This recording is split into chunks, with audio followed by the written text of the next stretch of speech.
सभी के लिए समान कानून।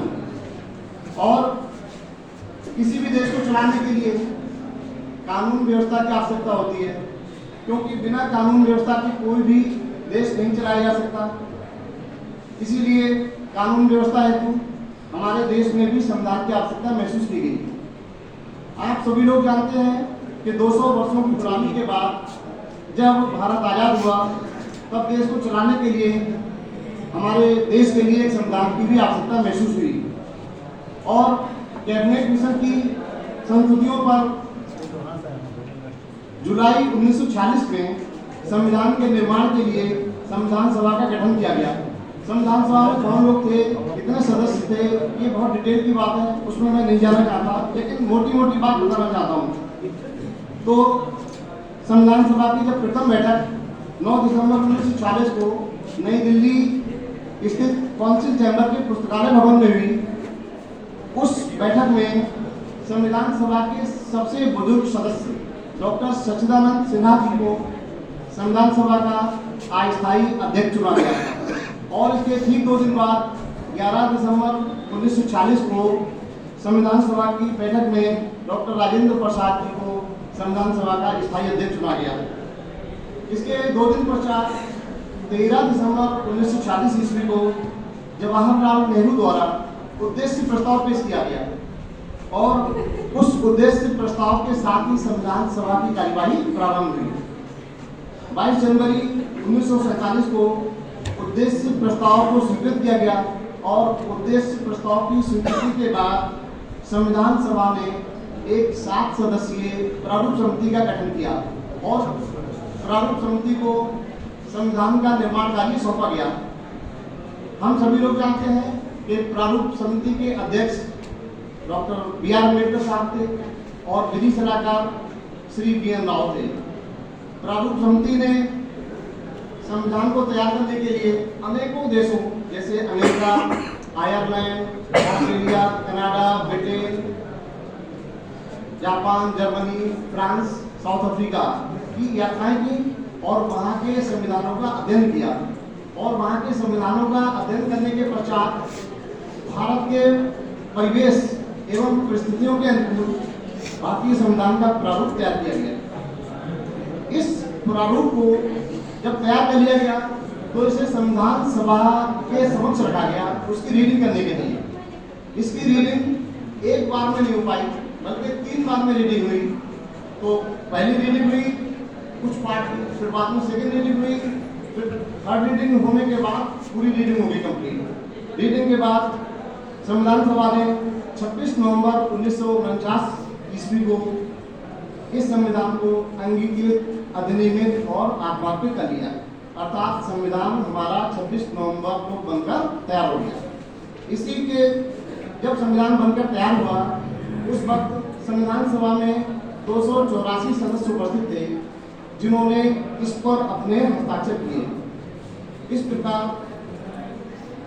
तभी से प्रतिवर्ष 26 नवंबर को हमारे देश में राष्ट्रीय कानून दिवस या विधि दिवस के रूप में मनाया जाता रहा।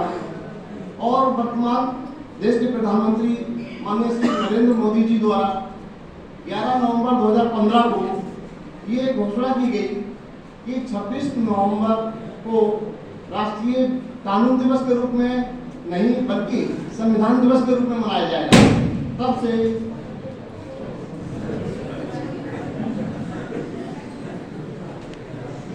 से सन 2015 से हम लोगों ने राष्ट्रीय कानून दिवस के बजाय संविधान दिवस को मनाना प्रारंभ किया।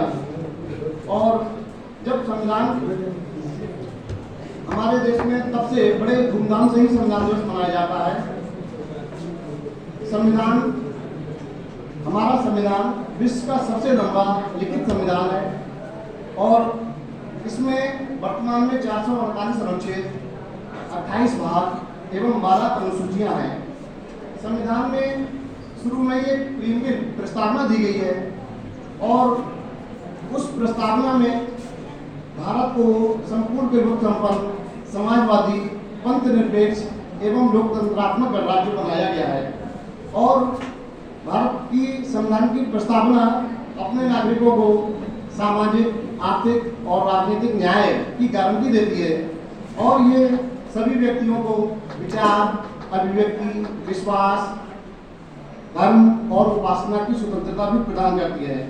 ये राष्ट्र की एकता और अखंडता को सुनिश्चित करने वाली बद्धता को बढ़ाने के लिए दृढ़ संकल्प होने को अपने नागरिकों को प्रतिबद्ध करती है। तो ऐसा खूबसूरत संविधान, जिस संविधान को बनाने रखना, रोशनी होती रहेगी चिरागों को जलाए रखना, लहू देकर जिसकी हिफाजत की है हमने, ऐसे संविधान को सदा दिल में बसाए रखना। अब क्योंकि हम लोग इस वक्त छात्रों के बीच उपस्थित हैं, वो भी विधि के छात्रों के बीच, मैं ऐसा नहीं हो सकता कि विधि के छात्रों को कुछ आगे उनके भविष्य के लिए सलाह या मार्गदर्शन करना भूल जाऊं, ये तो नामुमकिन है। सबसे पहले आप लोग समय की कीमत को समझें। समय की कीमत जानना बहुत जरूरी है। इसको एक शेर के माध्यम से बताता हूँ। समय हंसाता है, समय रुलाता है, समय बहुत कुछ सिखाता है। यानी समय हंसाता है, समय रुलाता है, समय बहुत कुछ सिखाता है। समय की कीमत जो जान ले वही मंजिल को पाता है। जो खो देता है समय को, जो खो देता है समय को, वो जीवन भर पछताता है। जो खो देता है समय को, वो जीवन भर पछताता है, क्योंकि गुजरा हुआ समय कभी वापस लौट कर नहीं आता। तो इसीलिए मैं कहता हूँ, रात नहीं ख्वाब बदलता है, मंजिल नहीं कारवा बदलता है। जज्बा रखो जीतने का, क्योंकि किस्मत बदले ना बदले पर वक्त जरूर बदलता है। और कभी भी ये नहीं सोचना चाहिए कि आज हमारे जैसा बैठे हुए हैं, ये हम कैसे बन सकते हैं, पता नहीं है ना, कितनी मेहनत करना होगी, हम कैसे बन पाएंगे। साहब तो बहुत बड़े जिले के, बहुत बड़े परिवार के, राजघराने के होंगे और हम लोग गांव के हैं, यहाँ के हैं, कैसे बन पाएंगे। कभी नहीं सोचना है आपको, बिल्कुल ऐसा नहीं सोचना है। मैं अपने ऊपर, मैं भी एक गांव से बिलोंग करता हूँ, बहुत ही छोटा सा गांव है, तो मैं एक शेर के माध्यम से आप लोगों की हौसला अफजाई करना चाहता हूँ। डर मुझे भी लगा था, भाई कोई भी आप काम बड़ा करने जाएंगे तो थोड़ा सा हिचकिचाहट होती है, पता नहीं कितना टाइम लगेगा, हो पाएंगे नहीं हो पाएंगे, तो उसी बात को बताना चाहता हूँ।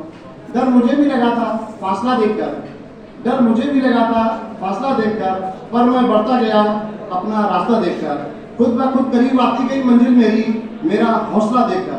तो आप लोग हौसला बना रखिए, हौसला, और हौसला भी ऐसा बनाए कि अगर आपके हौसले में जज्बा है तो खुदा आपसे खुद पूछेगा।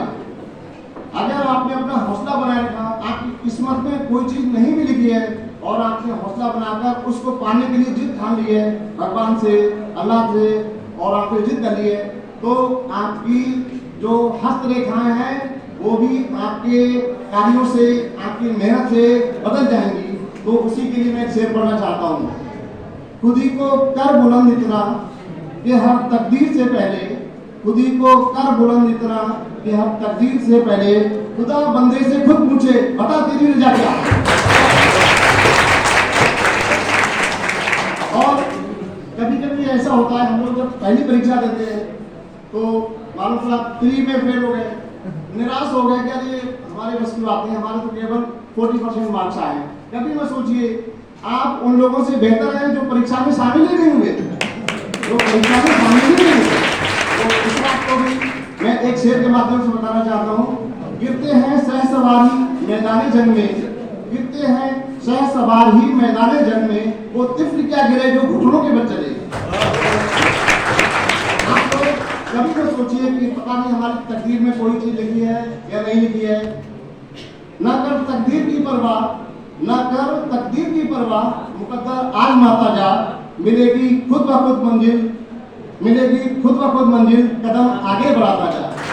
तो आप लोगों को अपने कदम बढ़ाते रहना है, यानी कि जो तैयारी कर रहे हैं, जो पढ़ाई कर रहे हैं, उसको कंटिन्यू लगातार। पहली असफलता कोई बात नहीं, अच्छा प्रयास, दूसरी असफलता कोई बात नहीं, प्री एग्जाम क्वालिफाई कर लिए, मेंस में हो गए, लेकिन अगला प्रयास, अपनी कमियों को ढूंढिए, उन कमियों को दुरुस्त करते जाइए।